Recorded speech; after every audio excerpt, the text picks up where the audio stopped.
El movimiento obrero ha cumplido un rol central en la historia contemporánea argentina. Una historia de luchas, de avances y también de retrocesos. Un movimiento obrero que debe cumplir un rol central en la defensa de los derechos ganados en la última década, pero también definir el futuro desarrollo que queremos para nuestro país. Un desarrollo con equidad, centrado en la persona y no en el capital, poniéndole un freno a las políticas de ajuste que se imponen a partir del neoliberalismo en países como la Argentina y el Brasil. La apertura de nuestra economía en un mundo que cada día se cierra más implica la destrucción de empleo y el debilitamiento de nuestra matriz industrial. La búsqueda de competitividad a partir de la flexibilización laboral o de la baja de los salarios es un error recurrente del neoliberalismo en la Argentina que nos condena a la periferia eterna. Es central que las organizaciones sindicales logren sentarse en la mesa con el sector del capital y con el Estado para permitir una planificación que nos lleve a un camino de desarrollo, de empleo decente y de justa distribución de la riqueza y las oportunidades que nos permitan recuperar niveles de soberanía y de independencia económica. De eso queremos dialogar hoy en Latinoamérica Piensa con el secretario general de la CGT y el secretario general de la CTA, quienes saben que la unidad es el camino para dejar atrás el laberinto que la triste realidad nos impone día a día. En esta parte del planeta todavía existen hombres que se sienten hermanos de sus vecinos de hoy y de siempre. Una verdadera ola de democratización avanza sobre América Latina. Nuestros excluidos, nuestros países, nuestra democracia ya no soportan más que sigamos hablando en voz baja. La unidad de nuestros pueblos no es simple quimera de los hombres, sino inexorable decreto del destino. El sueño, el proyecto de la patria grande ha sido desde siempre un sueño compartido por nuestros pueblos. En la América del Sur, el ordenamiento político, económico y social lo decidimos quienes gobernamos por mandato de nuestros pueblos. Temos largo caminho a percorrer na busca de sociedades plenamente desenvolvidas e democráticas. Das populações se manifestarem, dos trabalhadores defenderem seus direitos. La exclusión económica y social es una negación total de la fraternidad humana. Quisiera que nuestro continente sea modelo de continente. Un continente de justicia, un continente de solidaridad. ¿Y qué menos puede hacer la izquierda de América Latina que crear una conciencia en favor de la unidad? Solo unidos es que nosotros podremos ser verdaderamente independientes. Yo respeto, compañeros sindicalistas, su decisión del día jueves de hacer un paro, pero no la entiendo y no ayuda en nada a los trabajadores. A partir de la llegada de Mauricio Macri a la presidencia, Argentina se sumergió en un profundo periodo de crisis en el ámbito laboral. La implementación de políticas neoliberales del gobierno macrista favoreció a los sectores más altos, desde las transnacionales que explotan los recursos naturales hasta aquellos de capital nacional que especulan con la devaluación, cierran fábricas y deciden invertir en otros países. El presidente Mauricio Macri visitó en Estados Unidos las plantas de las empresas Tenaris y Dow, ambas ubicadas en el estado de Texas y vinculadas a la industria del petróleo y el gas. Este paquete de medidas generó un marcado incremento de la informalidad y la precarización de las condiciones de trabajo. El mal clima social y el abordaje del tema en los medios de comunicación llevó a que el oficialismo tuviera que salir a reconocer el aumento de la desocupación en el tejido urbano más próspero del país, la ciudad de Buenos Aires, donde el desempleo trepó al 9,4% para sumar su cuota a la más de 5 millones de personas desocupadas y las 4,3 millones con problemas de empleo a nivel nacional.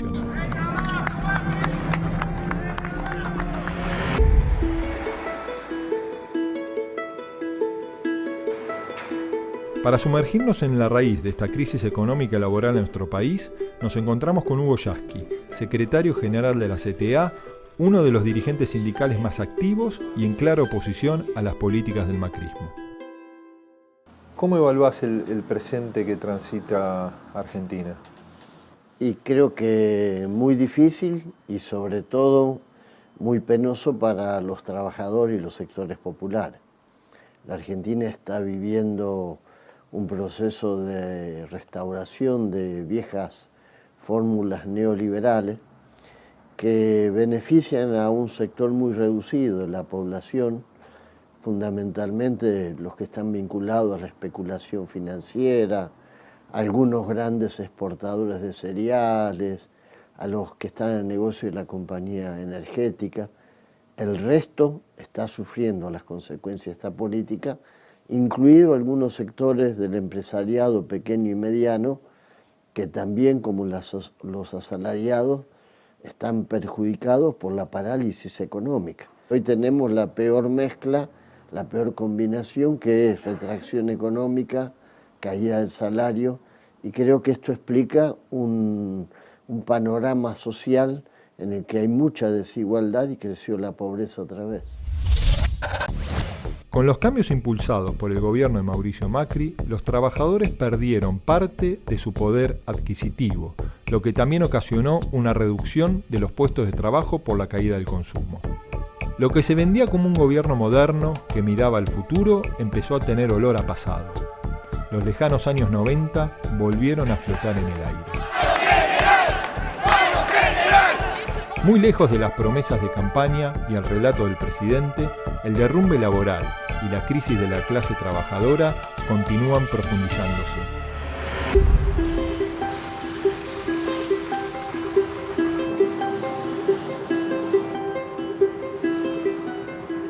Junto al equipo de Latinoamérica Piensa, nos dirigimos a la histórica sede de la Confederación General del Trabajo para hablar con Héctor Daer, diputado nacional, miembro del nuevo triunvirato de secretarios generales que lideran la CGT. Muchas veces se instala esa verdad, supuesta verdad de búsqueda de competitividad a partir de la reducción salarial, ¿no? Ese sentido común que tanto daño le hace a nuestra sociedad, que distintos momentos de la historia argentina han hecho de eso su supuesta carta de presentación en cuanto a la integración al mundo. En los 70, en los 90 y nuevamente hoy, tratando de buscar competitividad a partir de la reducción del salario. ¿Por qué pensás que se vuelve a cometer, o que volvemos como sociedad, inclusive muchas fuerzas políticas, a transitar nuevamente ese histórico error? Porque es parte de la idea ideológica del neoliberalismo, ¿no? Que las variables de ajuste tienen que ver precisamente con la calidad de vida de las sociedades, ¿no? En este mundo globalizado, donde la precariedad laboral todavía existe en determinadas regiones de nuestro mundo, y donde el dumping es muy fácil de trasladarlo a los hechos, el dumping social me refiero, digamos, todos creen que la búsqueda de la competitividad va por ahí, pero digamos como que entran en contradicción hasta los principales actores del consenso de Washington, y me parece que eso lo tenemos que tomar también, porque en este mundo que se contrae, cuando los países quieren interrelacionarse, cuando los países quieren en esta supuesta apertura al mundo, tenemos que ver también que esta apertura es en un contexto diferente a otros, que quizás había un mundo en expansión y las oportunidades a veces eran diferentes. Esto nos vuelve a poner a prueba, sobre todo al movimiento obrero, ¿no? Y a los movimientos políticos que tienen bases en los sectores más populares de cada uno de los países de la región. ¿Qué vamos a recortar?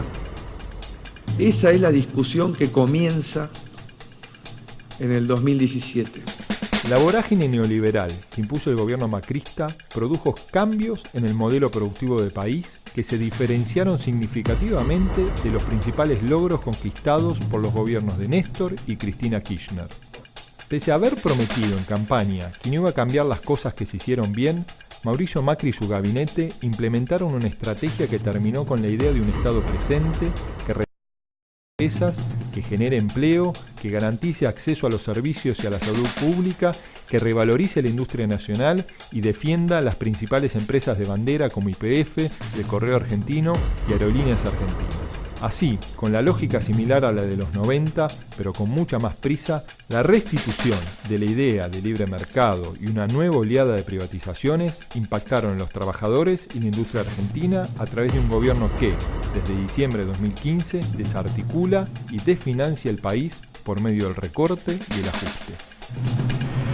¿Cómo ves, Hugo, vos la capacidad de readaptación de este gobierno conservador frente a distintas realidades de nuestra sociedad, de nuestra economía? Para poner un ejemplo, hoy las encuestas demuestran que la mayoría de los argentinos tiene una valoración positiva en cuanto a que la propiedad de empresas estratégicas para el desarrollo de la Argentina está en manos del propio Estado, ¿no? Como es Aerolíneas Argentinas, como puede ser YPF o las empresas de aguas de las distintas provincias.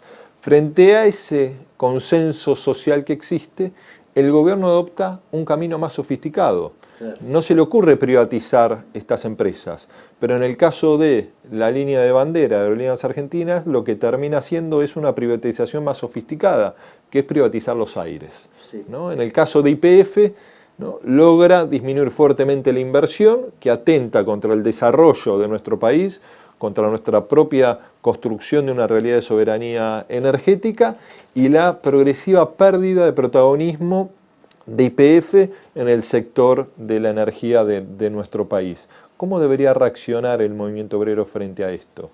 Sí, lo que vos planteás es muy cierto, ¿no? Y ahí marca otra diferencia con respecto al neoliberalismo en los 90, ¿no? El gobierno sabe que no va a poder sostener durante mucho tiempo más la pretensión de construir un consenso que le permita hacer mayoría clara en el país, pero sabe que si logra dividir a la oposición, al movimiento social y al movimiento sindical, con un 30% de los votos, puede ser una parte más de todas las que existen en el país, dividiendo en tercios al electorado, pero la parte que puede desnivelar, porque es la parte que cuenta con el apoyo de los medios de comunicación, del capital y de los grupos, de los estamentos, digamos, cupulares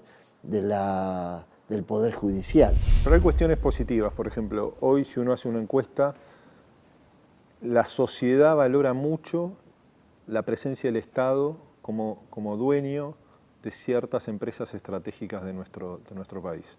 Ahora, la realidad es que este gobierno, frente a ese análisis del acompañamiento popular, a que Aerolíneas sea de todos los argentinos, a que YPF también lo sea, no privatiza las empresas, pero está privatizando los aires, ¿no? Está desguazando una compañía, o baja el nivel de inversión de YPF y pasa a ser un actor no central en la Argentina. Bueno, ese es un dato, ¿no? Que la petrolera estatal de nuestro país haya presentado un balance negativo. Ese es un dato por demás complicado, porque estos después son los argumentos para privatizarla o para enajenarla y demás, ¿no? Y con el tema de los vuelos, es el ejemplo que se puede llevar a un montón de sectores, que tiene que ver con esta cosa de generar una dicotomía entre decir, bueno, nosotros mantenemos la línea de bandera, la acompañamos todo, pero esta es una salida económica, esto va a posibilitar que 2 millones de personas más viajen, como si uno pudiera inventar 2 millones de viajeros. Los viajeros son los mismos. Ahora, en vez de viajar en aerolínea, irán en esos aviones, con lo cual vamos a desnaturalizar y desfinanciar aerolíneas, o los otros que van a perder son los micros de larga distancia, ¿no? El transporte de micros. Con lo cual, los pueblos intermedios van a empezar a quedar sin servicio, ¿no? Entonces, esto es el fondo de la cuestión. Digamos, cómo nosotros vemos y pensamos un país federal, ¿no? Y un país que también genere posibilidades de desarrollo para todos. Porque la inflación ya está bajando como les prometí, que en el segundo semestre iba a bajar, está bajando y va a seguir bajando. Y empiezan a llegar las inversiones y las obras públicas arrancan. La economía es una de las áreas peor administradas desde que Macri asumió el poder, si de velar por los intereses de los sectores populares se trata. Pese a que el actual presidente había prometido que no iba a devaluar, que no eliminaría los subsidios ni tocaría las jubilaciones, que no abriría las exportaciones de forma desmedida, que haría crecer la industria nacional y defendería los intereses soberanos ante los fondos buitres, todo sucedió al revés. Los números reflejaron el rumbo negativo de su gestión en cuanto a la economía.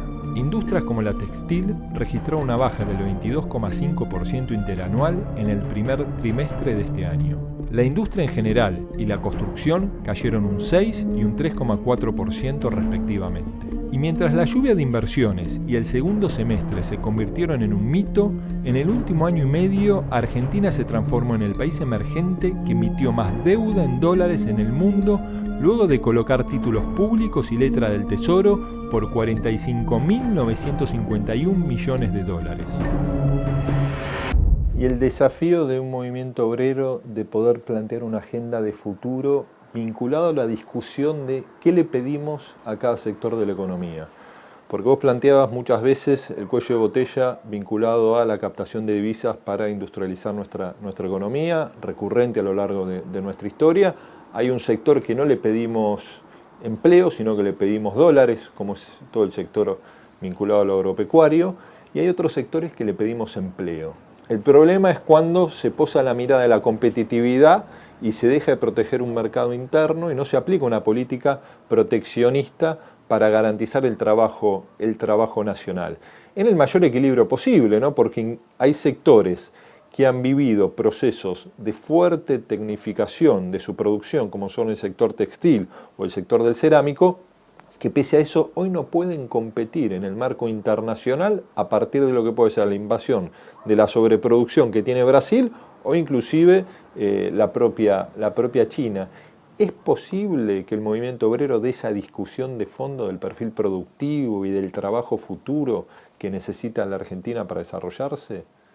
Yo creo básicamente, primero que es imprescindible, que es necesario. No podemos discutir cómo construir empleo en la Argentina si no somos parte de esa discusión. Y por otro lado, creo que el movimiento obrero también se tiene que preparar para eso.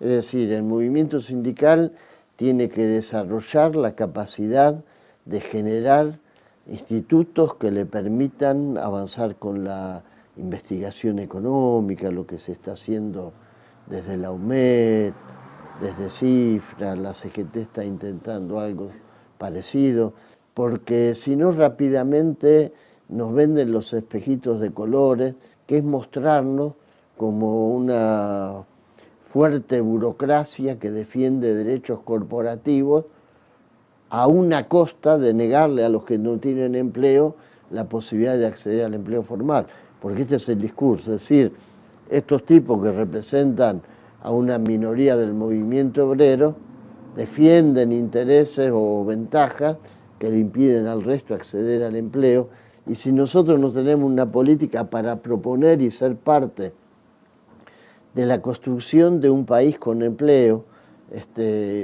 quedamos inermes ante la iniciativa de los que proponen esta economía que ahora estamos viendo, que es la financiarización, la exportación de cereales, convertirnos en esto que un poco grotescamente expresa el presidente, ya no en el granero del mundo, sino en el supermercado, yo diría en la góndola de las verduras del supermercado.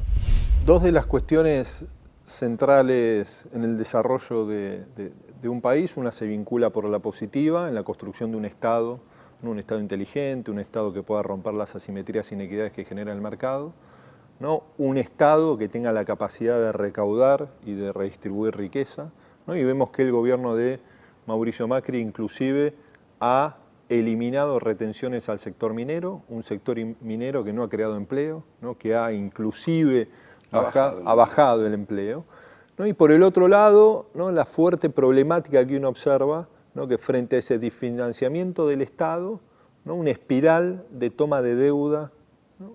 Este gobierno ha tomado más deuda, nosotros en la universidad tenemos un observatorio que remarca que en menos de un año y medio el gobierno ha tomado deuda por más de 80.000 millones de dólares, ¿no? A un ritmo, a una vorágine superior inclusive a lo que fue la toma de deuda de toda la última dictadura militar de la Argentina. Esas dos cuestiones, ¿no? Derrumbar el rol activo del Estado, ¿no? Y el sobreendeudamiento que hoy tiene la Argentina, ¿pueden ser dos bombas de tiempo de cara al futuro? El Estado lo están tratando de ponerlo como si fuera un ente ineficiente y quizás sin rol. Por supuesto que la falta de Estado lo único que va a generar es más canibalismo. Digamos, el mercado en sí mismo es muy voraz y la voracidad siempre afecta a los sectores con menos posibilidades de reacción y más vulnerables. Uno aspira a que la evolución democrática de los pueblos genere siempre equilibrios y aparte que se comprendan estas cosas, ¿no? Digamos, uno le insiste, por supuesto, a cada funcionario que ve le dice, mirá, está pasando esto, está pasando lo otro. Muchos de los funcionarios ven las cosas, ¿no? Lo que pasa es que en la brújula final, que es la ideología de este gobierno, está ir para ese lado. Las organizaciones sindicales que defienden y representan al movimiento obrero participaron en las luchas por la conquista de los derechos laborales en la historia argentina. Una historia signada por las crisis, las persecuciones y también por los resurgimientos de los nuevos líderes gremiales. Deben entender de una vez por todas que aquí ni la fuerza ni la represión va a poder con la fortaleza de los trabajadores que somos los que elaboramos la grandeza nacional. Nosotros hemos ideado un decálogo que es el decálogo menemista de la reforma del Estado. El mandamiento 1 son palabras de Menem, está extraído de sus muchos discursos, dice así: nada de lo que deba ser estatal permanecerá en manos del Estado. En la década de los 90, uno de los periodos de mayor informalidad laboral, privatización y reducción de la capacidad productiva de nuestro país, los trabajadores respondieron a las políticas neoliberales saliendo a las calles para hacer escuchar su voz, levantando sus banderas y oponiéndose a la extranjerización de nuestros recursos y empresas estatales. ¡Le damos el gas! ¡Le damos el petróleo! ¡Le damos la electricidad y nos pagan así! Pero la oleada neoliberal arrasó con todo. El resultado, la peor crisis desde el retorno a la democracia.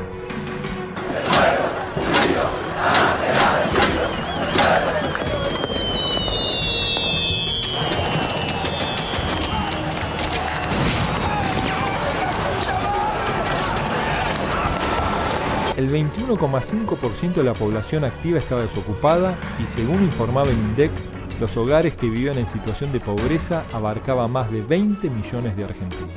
No tenemos ayuda de nada. No sé, se creerá que somos perros, no sé qué se creerán que son los hijos de nosotros.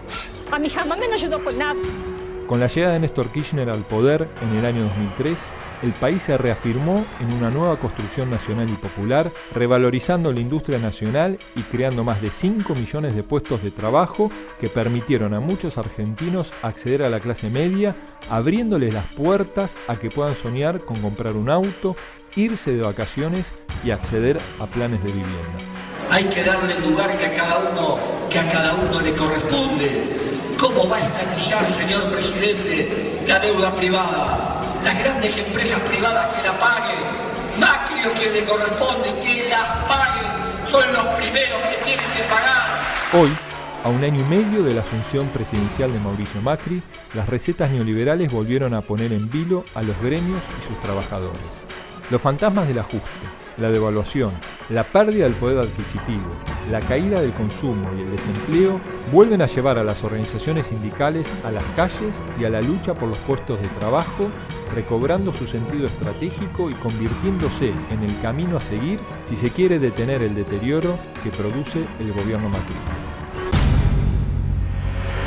¿Cuál pensás vos, Héctor, que es la principal responsabilidad del movimiento obrero? Bueno, el movimiento obrero creo que está en un momento en toda la región por demás llamado a tratar de influir lo máximo posible en la sociedad, en los sectores políticos, producto de estos cambios que ha tenido la región últimamente, hacerse cargo de todas las demandas de los sectores más vulnerables y a partir de ahí intentar no perder muchos avances en términos de derechos que tuvimos durante las últimas décadas en nuestra región, ¿no? Y en estas políticas que vos claramente describís, que la sufre Argentina, la sufre Brasil, digo, este auge de las expresiones conservadoras que parecen no haber aprendido el costo social que tuvieron las políticas neoliberales en los 90. ¿Cuál debería ser el rol del movimiento obrero frente a la aplicación de estas políticas? ¿Cuál es el límite del diálogo frente a estas políticas económicas? Porque muchas veces la acción directa, los paros y las movilizaciones en nuestra democracia son importantes, pero parece ser también que son insuficientes. Sí, yo creo que el sindicalismo tiene que defender lo que se conquistó, pero también tiene la tarea de volver a proponer una vía de salida que tenga que ver con eso, con recuperar un proyecto de país para el conjunto de los ciudadanos, con empleo, con producción, con economía interna dinámica. Creo que el sindicalismo no se puede quedar mirándose el ombligo ni desentenderse de una realidad que excede mucho al que está sindicalizado, porque también afecta al no registrado, al jubilado, a eso que llamamos el campo popular y que tiene que estar en la mira del dirigente sindical. ¿Puede, Héctor, el movimiento obrero cumplir un rol, ¿no?, en obligar a los procesos políticos sean populares, ¿no?, para lograr también romper, en el caso de gobiernos populares, los límites de ese desarrollo que nos han impedido que nuestros países tengan niveles de equidad y de distribución justa de la riqueza, y en el caso de los gobiernos más conservadores o neoliberales, poder lograr que reconfiguren sus políticas para que no impacten en la mayoría de la población? Uno tiene siempre en claro que los procesos políticos son fluctuantes y que las realidades políticas son fluctuantes. Hay veces que uno se plantea avanzar y otras veces que no avancen sobre nosotros. Creo que en ambos casos tiene que ver con lo mismo, tiene que ver con intentar dar pasos hacia adelante y no dar pasos hacia atrás. Por eso el gran debate que tenemos en el medio es no solo la distribución del trabajo en el mundo, sino cómo constituimos y cómo construimos trabajo para todos, ¿no? Cuando un gobierno neoliberal toma el poder y ejecuta un plan depredador de los puestos de trabajo, los movimientos sindicales salen a las calles para pelear por los derechos del pueblo en su conjunto. Por eso, ante la reducción de la planta de empleados estatales, el intento de acotar la oferta laboral y marcarle límites a las negociaciones paritarias, los gremios unifican sus reclamos en defensa del mayor bien común, el trabajo. Hoy en América Latina, los neoliberales, la derecha, los grandes grupos del poder económico y financiero están arremetiendo contra los gobiernos populares que todavía resisten. Ante las primeras medidas del gobierno en contra de los trabajadores, la respuesta fue contundente. Una multitud salió a las calles. No le sería tan fácil al gobierno llevarse por delante años de conquistas en favor del pueblo. Quedaban muchas cuestiones por resolver cuando Mauricio Macri asumió la presidencia, pero en vez de construir sobre lo construido, adoptó las políticas que ya habían fracasado en el pasado. Vos observás hoy un movimiento obrero mucho más atento, más unido frente a estas políticas neoliberales de lo que estaba en los 90. Hay un sector de la base del movimiento obrero que evidentemente tiene altos signos de vitalidad. Y por ahí veo dirigentes sindicales que se han quedado aferrados a posiciones parecidas a las que tuvieron muchos dirigentes que en los 90 se dejaron llevar por las políticas neoliberales. Quienes tenemos compromiso social tenemos que tener muy en claro lo que representamos. Nosotros no somos dueños de nuestra mirada, sino somos dueños de la mirada colectiva que representamos. Hay una vitalidad en nuestro pueblo que yo creo que está intacta, porque a diferencia de los 90, que veníamos muy golpeados, muy divididos, a diferencia de ese momento, acá venimos en alza en ese sentido. No hacemos de esto un partido clasista, pero sí hacemos un partido o un movimiento, más que un partido, que permita la integración policlasista con una clara definición hacia los que menos tienen y hacia los sectores más vulnerables.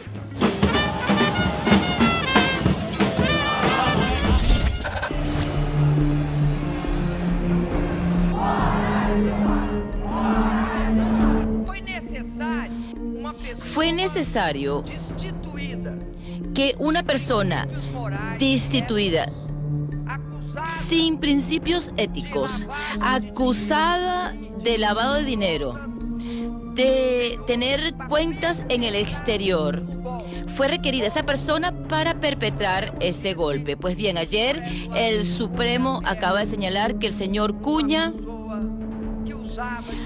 utilizaba prácticas condenables. Deputado Eduardo Cunha, PMDB do Rio de Janeiro, como vota? Que Deus tenha misericórdia dessa nação. Voto sim. Todos aquellos que se benefician con este proceso, por ejemplo, desafortunadamente, aquellos que están usurpando el poder, desafortunadamente, el señor vicepresidente de la República, son cómplices de un proceso extremadamente grave. Prometo manter, defender e cumprir a Constituição e a independência do Brasil. Es un golpe explícito, pero además de ser un golpe explícito, es un abuso de poder. Por lo tanto, el pecado original de este proceso no puede esconderse.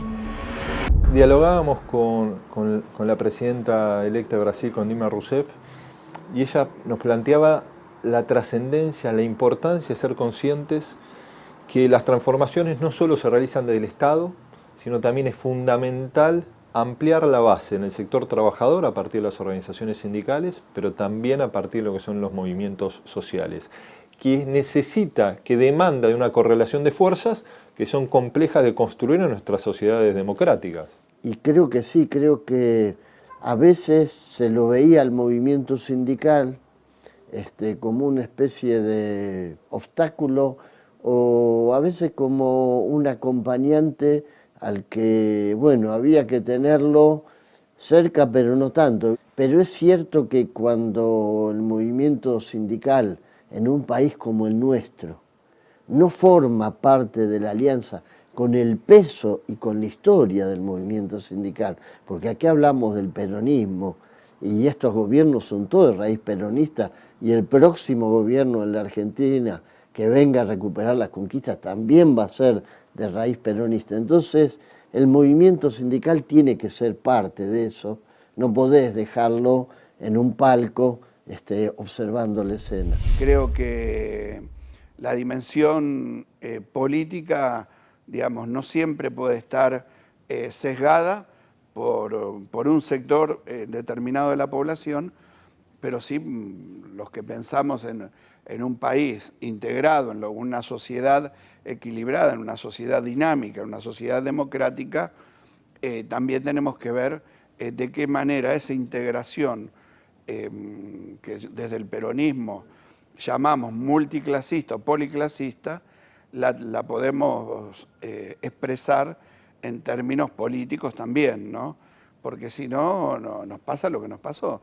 Digamos, quizás por modales no discutimos los temas de fondo y estos pasan de largo, ¿no? Y los aprovechan quienes tienen muy en claro a qué vienen.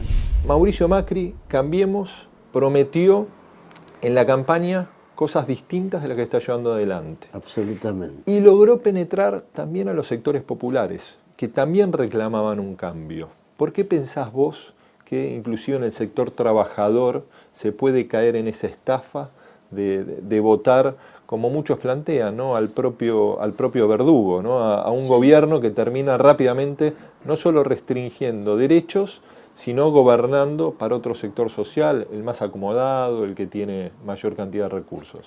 Yo creo que es una explicación compleja, que no tiene un solo aspecto. Por un lado, el marketing político se amoldó el discurso a eso. Bueno, lo que está bueno lo vamos a preservar, no vamos a ir para atrás en ninguna de las conquistas, los cambios van a ser mirando para adelante. Ese discurso entró mucho, era muy vendedor. Por otro lado, creo que el papel de los grandes medios de comunicación influye mucho. Creo que se combinaron esos factores, además de los errores propios de un gobierno que creo que no tuvo la capacidad de hacer todo el esfuerzo para que la alianza con el movimiento sindical no se resquebrajara. Como ustedes ven, se ha consolidado enormemente la democracia formal, pero también la democracia real, aquella de acceso a derechos, igualdad de oportunidades, condiciones dignas de vida.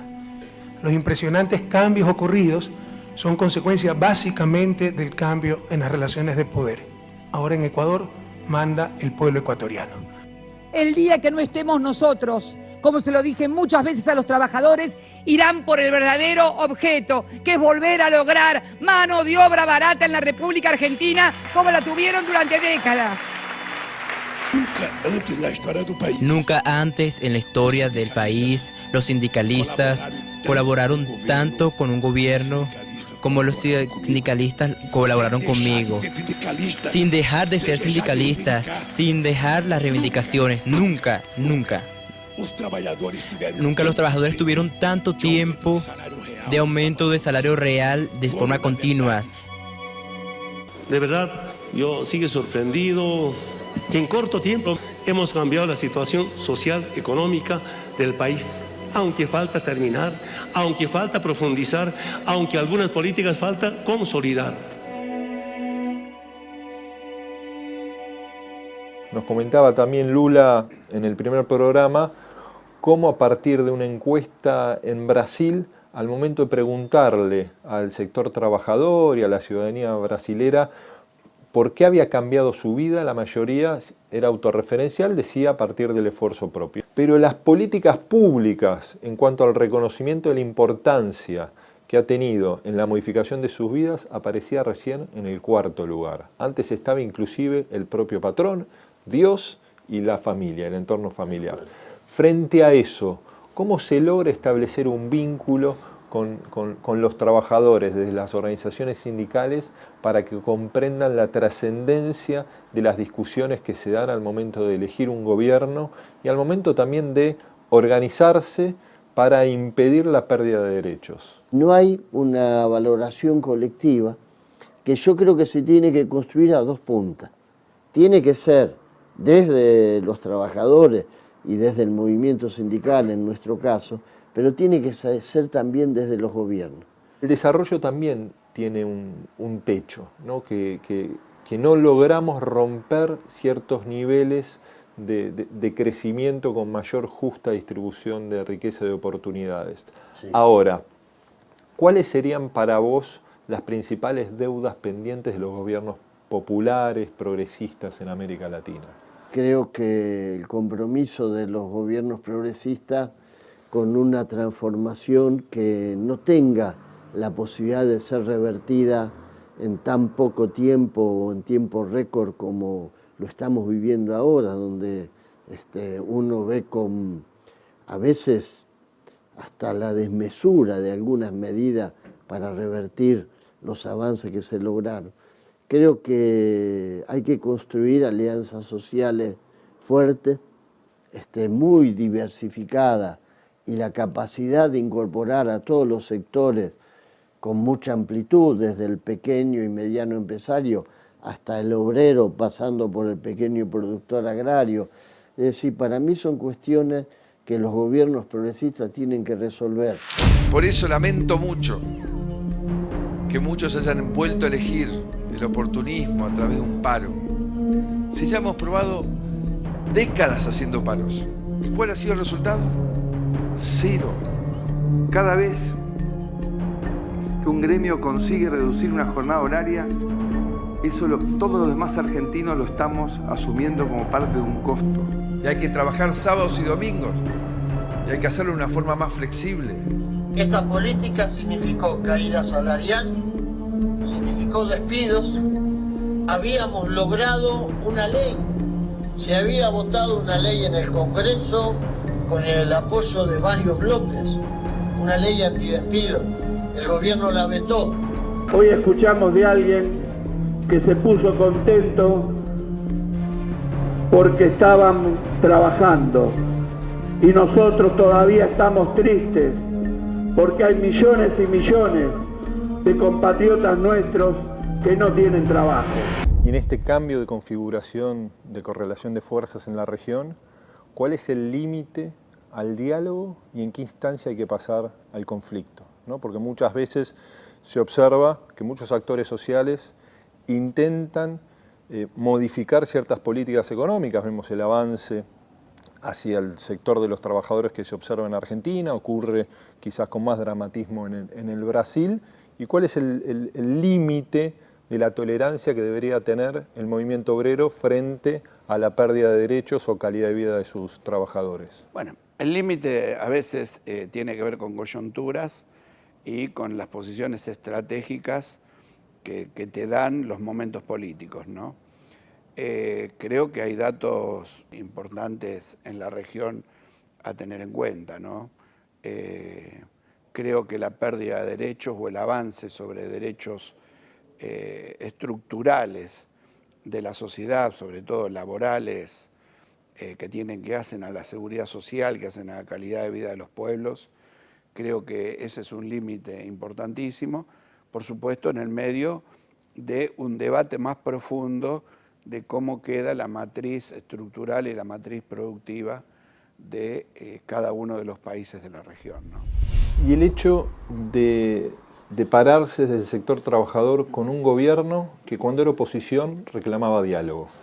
Cuando llega al gobierno sobreactúa diálogo, pero después no ve reflejado la modificación de las políticas a partir de las fuertes movilizaciones, reclamos sociales, este eje que vos planteás de fortalecer el mercado interno más allá de las limitaciones que ha tenido en los procesos populares, ¿no? Romper muchas veces el techo de cristal al desarrollo con equidad de nuestras economías.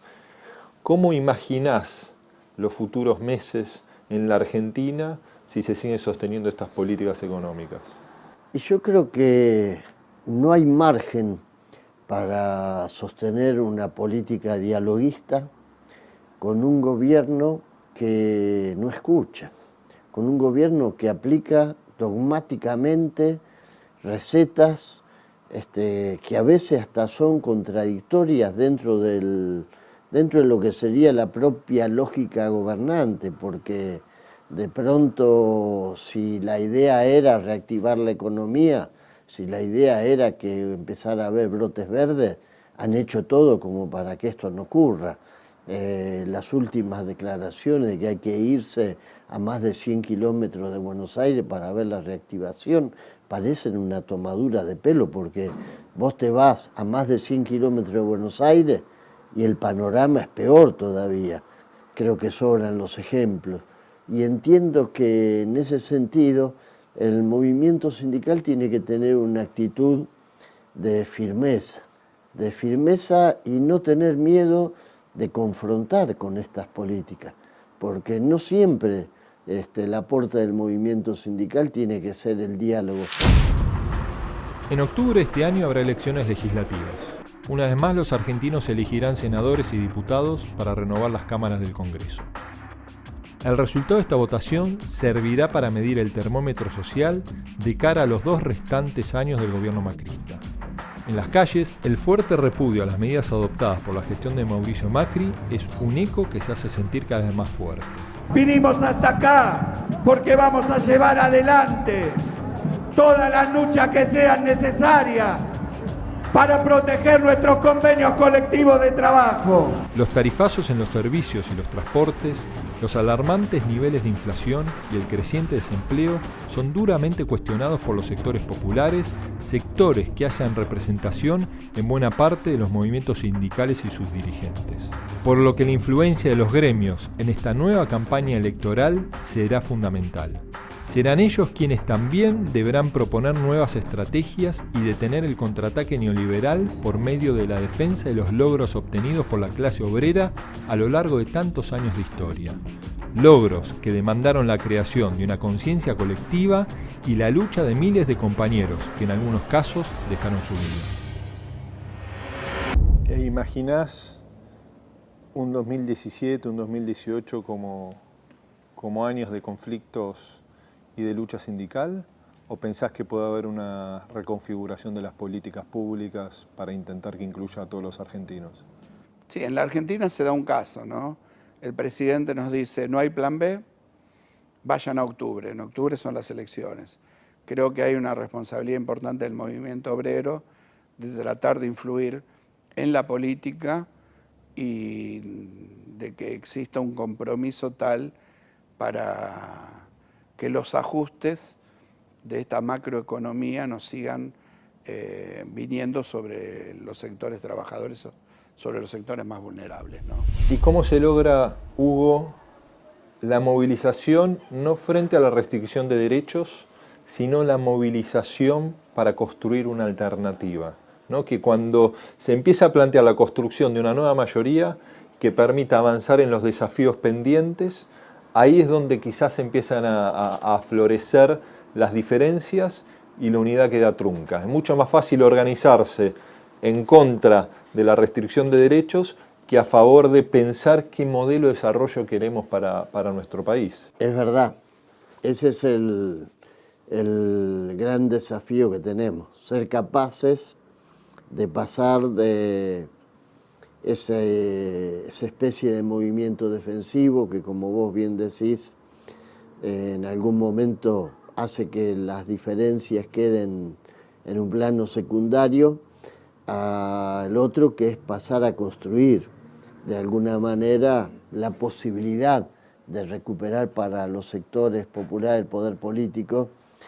Y yo creo que estamos entrando en esa etapa. Creo que tiene que haber un debate con mucha, digamos, con la capacidad de renunciar a la idea de que tenemos la verdad revelada cada uno de los sectores del movimiento obrero en esta discusión de la elección que viene en octubre, incluso en el tema de las PASO, no pueden mirar para el costado porque ni ponerse en la banquina. Creo que tenemos que ser parte de la construcción o de la reconstrucción de esa posibilidad de recuperar el terreno perdido para un gobierno popular, democrático, con agenda social y también con agenda nacional. Pero ¿cuál es el límite muchas veces esa unidad cuando inclusive hacia dentro del movimiento obrero hay miradas antagónicas en cuanto al orden del Estado, no en cuanto a las políticas que deben implementarse?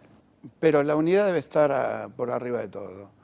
Generar una síntesis, ¿no? Generar un consenso. Y lo que tenemos que entender todos es esto, es que sí o sí tenemos que interpretarnos entre todos y a partir que nos interpretamos entre todos, tener una sola voz hacia afuera, ¿no?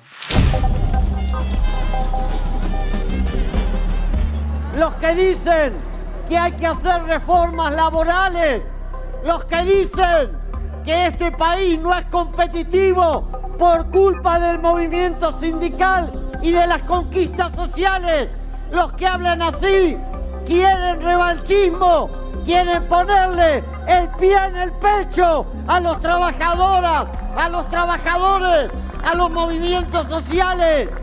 Y acá hay un pueblo que los va a parar. Tenemos que ser sólidos y tener una visión política única desde nuestro sector como trabajadores, porque somos los que podemos discutir cómo se edifica el futuro.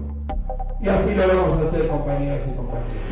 Y en esta realidad de estas políticas de repetir esta teoría del derrame, de las desregulación de la economía como camino al crecimiento, que no ha traído resultados en el pasado y que hoy termina impactando negativamente en los principales, no solo indicadores económicos, sino los más dramáticos, en los indicadores sociales.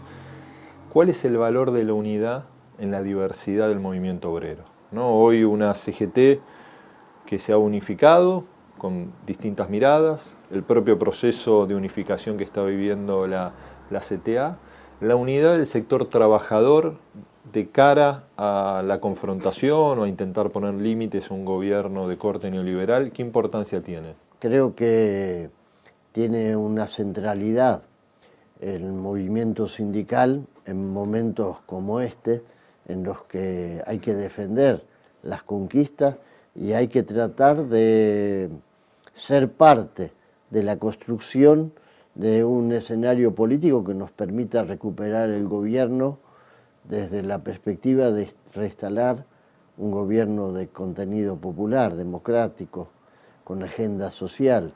El movimiento sindical se tiene que unir para eso. El movimiento sindical por lo menos comparte la idea de que hay que volver a tener una Argentina con mercado interno, con paritarias libres, con vigencia de los convenios colectivos de trabajo, con defensa del sistema jubilatorio público de reparto, con defensa de la movilidad jubilatoria, de la educación pública, la salud pública. En torno a ese programa, el sindicalismo se tiene que unir. Y en este presente del continente donde está la puja entre gobiernos que intentan favorecer el desarrollo y la distribución de la riqueza y las oportunidades, y aquellos que tienen más la mirada neoliberal, ¿no? de la autorregulación del mercado y la promoción de la participación del capital internacional como herramienta para el supuesto desarrollo de sus países.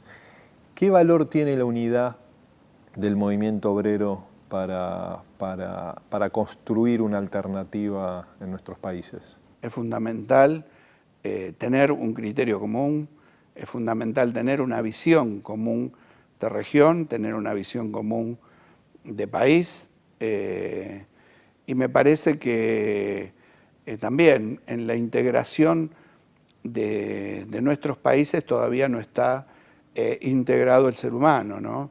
Hoy las fronteras se han corrido, creo que en nuestra región las fronteras tienen que ver con un río, tendrán que ver con picos montañosos, pero no tienen que ver con lo cultural, no tienen que ver con lo solidario que son los movimientos obreros y el movimiento de trabajadores de todos los países.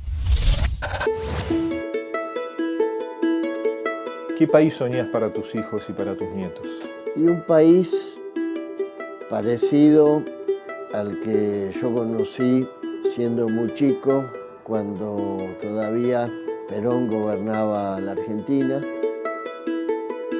Una sociedad más justa, una sociedad no solo que le genere la posibilidad que los chicos vayan a colegio, sino una sociedad que los iguale. Un país parecido al que volví a ver después cuando Néstor y Cristina llegaron a ser parte del gobierno. Y en esa sociedad creo que es fundamental que se establezca un marco de justicia social para que no solo sea un tema de igualdad de oportunidades, sino que todos tengamos la posibilidad de realizarnos. Un país donde se plantee paradigmas solidarios. Creo que lo peor que nos podría pasar es que nos resignemos a vivir en una sociedad donde cada ciudadano se mire el ombligo. ¿Y ese futuro lo ves cercano? ¿Lo ves posible?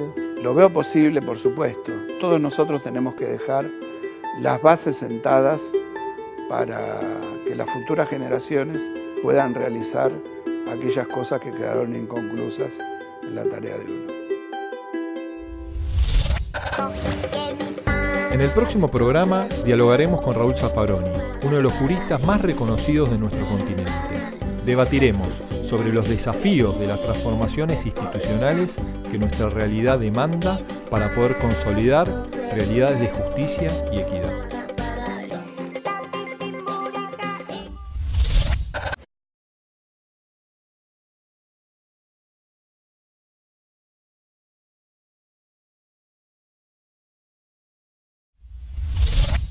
El movimiento obrero ha cumplido un rol central en la historia contemporánea argentina. Una historia de luchas, de avances y también de retrocesos. Un movimiento obrero que debe cumplir un rol central en la defensa de los derechos ganados en la última década, pero también definir el futuro desarrollo que queremos para nuestro país. Un desarrollo con equidad, centrado en la persona y no en el capital, poniéndole un freno a las políticas de ajuste que se imponen a partir del neoliberalismo en países como la Argentina y el Brasil. La apertura de nuestra economía en un mundo que cada día se cierra más implica la destrucción de empleo y el debilitamiento de nuestra matriz industrial. La búsqueda de competitividad a partir de la flexibilización laboral o de la baja de los salarios es un error recurrente del neoliberalismo en la Argentina que nos condena a la periferia eterna. Es central hombres, sino inexorable decreto del destino. El sueño, el proyecto de la patria grande ha sido desde siempre un sueño compartido por nuestros pueblos. En la América del Sur, el ordenamiento político, económico y social lo decidimos quienes gobernamos por mandato de nuestros pueblos. Temos largo caminho a percorrer na busca de sociedades plenamente desenvolvidas e democráticas. Das populações se manifestarem, dos trabalhadores defenderem seus direitos. La exclusión económica y social es una negación total de la fraternidad humana. Quisiera que nuestro continente sea modelo de continente. Un continente de justicia, un continente de solidaridad. ¿Y qué menos puede hacer la izquierda de América Latina que crear una conciencia en favor de la unidad? Llevó a que el oficialismo tuviera que salir a reconocer el aumento de la desocupación en el tejido urbano más próspero del país, la ciudad de Buenos Aires, donde el desempleo trepó al 9,4% para sumar su cuota a la más de 5 millones de personas desocupadas y las 4,3 millones con problemas de empleo a nivel nacional.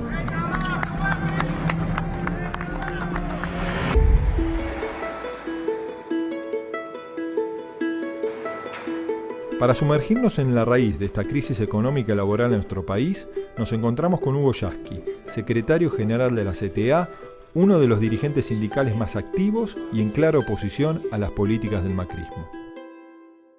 ¿Cómo evaluás el presente que transita Argentina?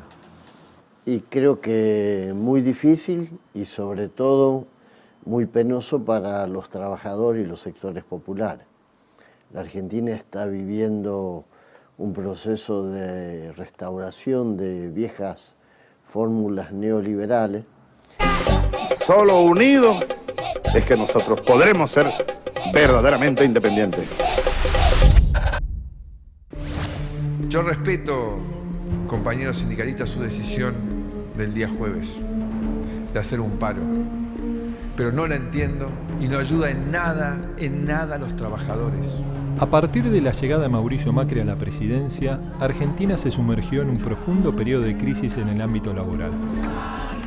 La implementación de políticas neoliberales del gobierno macrista favoreció a los sectores más altos, desde las transnacionales que explotan los recursos naturales hasta aquellos de capital nacional que especulan con la devaluación, cierran fábricas y deciden invertir en otros países.